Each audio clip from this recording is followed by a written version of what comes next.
Hello, my name is Michael Butterfield. I'm going to be talking about threads, executors, runnables, and handlers today. So to start off, I'm going to show you a simple application. I'm going to go over kind of what threads are. So simply put, threads are the program's path of execution, kind of like chronologically how the program executes. This is useful for making it so the program can do multiple things at once.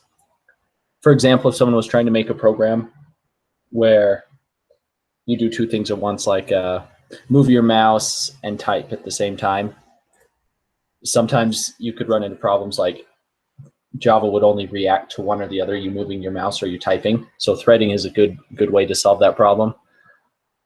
So for example, or one thing that threading can do that I'm going to show you in my example is it can run two classes at the same time. So let's, I have this code pulled up here. Let's go over it a little bit. So I'll start with the top. I made like a little race simulator for race cars, I guess. Let's start with this block of code. All it does is it kind of formats the output, makes it so you see which thread, because I said like threads can do, or make it so two different classes run at the same time. So this shows you which class is doing what in the output.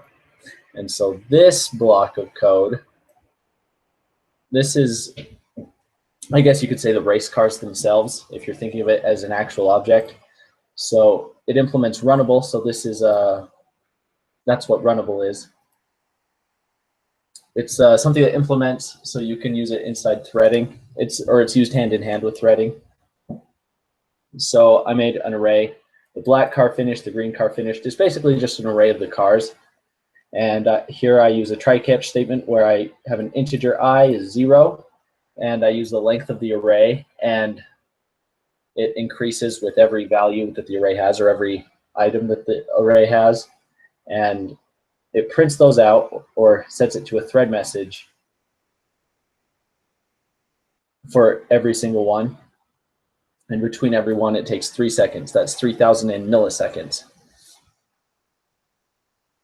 And then going down to the main class, so this is what actually would run if you weren't threading, but since we're threading, we can do two at once.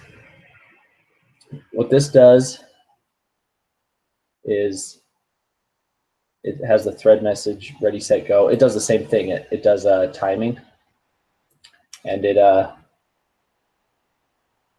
basically starts everything. And you can see it echoes, time's up, the race is over. So basically how this works is the cars at the top of the array finish first and the cars at the bottom finish last. I'll show you how it runs.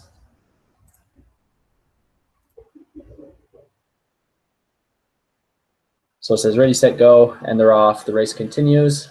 The black car finished, the green car finished, the red car finished, the blue car finished, and the yellow car finished. Time's up, Michael's race is over. And that's what the main class does too, is it continues to repeat. The race continues right here because every second, 1,000 milliseconds, because you do a while loop. So while t is still alive, it will continue to repeat. So that's cool because you can run these two classes at once, and that is very useful in Java. You got to have a way to make it so you can do multiple things at once. And that just applies to almost all programming. You just have to have that. So thank you. If you have any questions, I'm going to post this to the community. Please let me know, and I will do my best to answer. Bye.